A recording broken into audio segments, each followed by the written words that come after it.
Hi, and welcome to part two.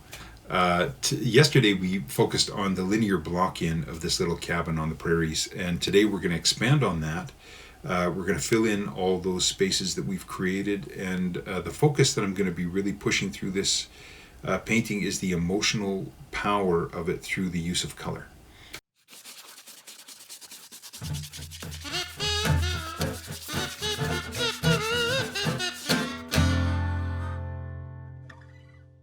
The plan for me in setting out for this project was to plein air paint it. I don't mind winter plein air painting at all. I've painted in pretty extreme temperatures, but I don't want to do that so much anymore. When I left the house, it was -1 and pretty acceptable, but by the time I got there, about 45 or so minutes away, it was -12. And the wind chill from the north wind was really biting, by the way. It was just brutal. And I quickly decided it was going to become a photo reference gathering day rather than a plein air day. And you can still paint in that weather if you really want to. And I have been pretty stubborn in my past, but I just don't want to do it anymore. The paint doesn't even really want to do it either. It's kind of like, dude, really? So you can pour a little alcohol in and get the paint moving, but you know, it's pretty stubborn, and it's just not even that pleasant to process from the painting side of it. So you're freezing, and the paint doesn't want to do it, and neither do you. So it became photos. And I don't mind working from photos either. I'm a from life enthusiast, 100%. I probably would have to be honest and say I prefer painting from life, but I have no lack of joy painting from a photo reference either. And I have a whole separate video coming just about that topic alone down the road. So if you're interested in that, let me know in the comments, and any kind of questions you might have around that, let me know that too, because then I can try to address them in the video. But anyway, in terms of what I wanted to do this day, I just, once I made the transition in my mind that I wasn't going to be plein air painting anymore, I set about trying to get the references that meant the most to me. So what do I mean by that? Like in the old days, old Doug used to just be a madman when it came to photo referencing. I'd just have my camera up and just shooting like spastically all over the place, just getting things from every angle and not even really thinking about it. Just try to get as much information as I can get. And there's nothing really wrong with that. It's still useful. What wasn't helpful to me in that was that I wasn't really putting myself in that environment personally.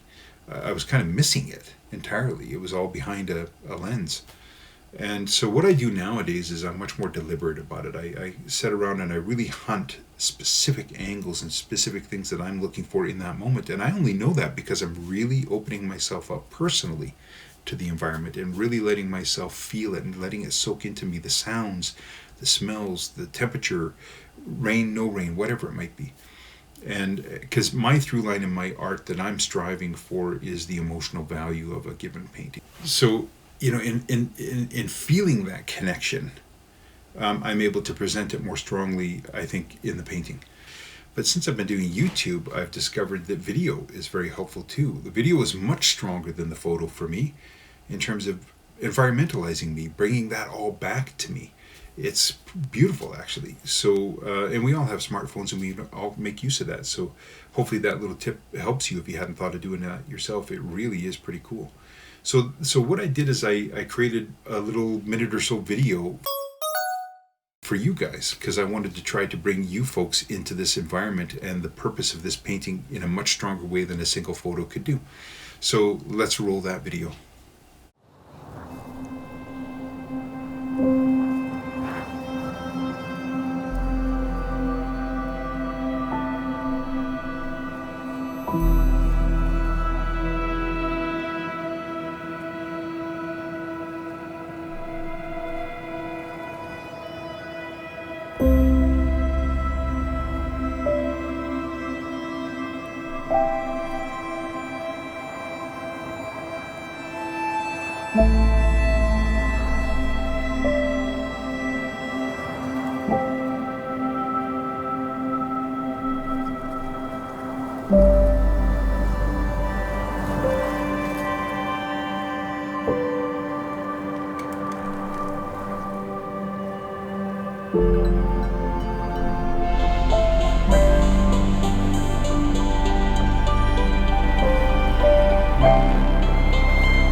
So that's what we're painting. I hope that really worked for you and really brought you into that setting. When I look at video, I can actually feel how cold that was. It was. It brings it all. It just surges it back for me, and that's all going to help me do a better job of this painting. And I want to show you some of these photo references that I got as well. Partially so you can see the way I'm thinking and see different angles and understand how individually strong each of these angles are on their own. Even though it's the same subject, they all have an entirely different emotional feeling. And that's profound to me. So spoiler alert, I will paint every one of these. But I can't help myself. But I'm very interested in knowing which ones you guys like and what would you have painted for a demo today? Would you have chosen that one, or that one, or would you choose the one I led with? The reason I picked the one I did is because I like the two little sunset spots peeking through the wood siding in the building, just on two opposite ends of the building. That just, for some reason, accentuated for me the emotion that I was going for. So that's why I chose that angle. So I hope you enjoy the video, and if you have any questions, any comments, just shoot them in the comments below. I love hearing from you. That's what started the idea for these this two-part series, was from viewer feedback. So it really matters to me, and I find a lot of value in it. So thanks for the engagement, and I look forward to hearing from you all. If you liked the video, hit me up with the like button, and if you're not already, please subscribe, because that helps me grow my channel, and I appreciate that support. If you want to be notified of future videos, ring the bell too. In the meantime, just put miles on your brush. Practice, pencil, whatever you're using, and stay healthy. Stay healthy and stay happy in this time. Do everything you can to feed yourself. And I'll see you all in the next video. So yeah, just a couple notes on the temperature that I'm talking about for this painting. So I'm blocking in the two extreme temperature differences, so the blue of the snow and the orange, reds, and yellows of the sunset.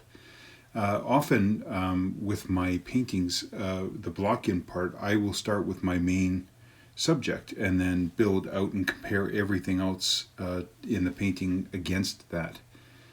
So that I'm always mindful that my main character, if you will, is getting the focus that it needs. But because I had decided that this painting was really going to be about the feeling that those temperature changes gave to me, I felt it was more logical to start with the environment as the essential background. So in getting into the main character, and here, see, now I'm reminding everybody about measuring and proving that I practice what I preach in part 1. So if you haven't seen part 1, check that out in the description below. So yeah, getting back to the concept of this block-in.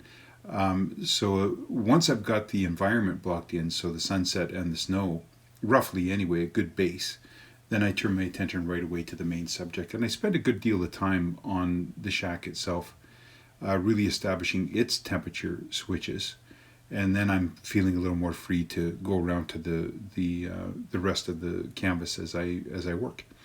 So that's one of the things that I think is interesting about painting, is that there's no set method, even in my own approach. I just sort of figure out what is going to work best for me according to what a certain painting is asking me to do.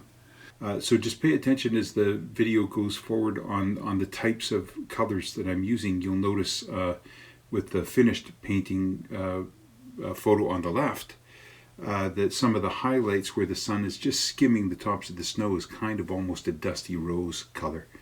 And then of course there's probably 5 or 6 or 7 different types of blues in the shadow areas. Now the interesting thing about that dusty rose is that it's actually warm compared to the other blues, which is what convinces me that the sun is touching that part of the snow. But it's actually cool compared to anything that's happening in the sunset colors. So it's all context. Color and the temperature of the color and the power that it has for you as an artist is really all about the context. So I just wanted to leave you with that little point. Well, thanks very much again for joining me, and we'll just play some nice music for the rest of the time lapse, and I'll see you all in the next video.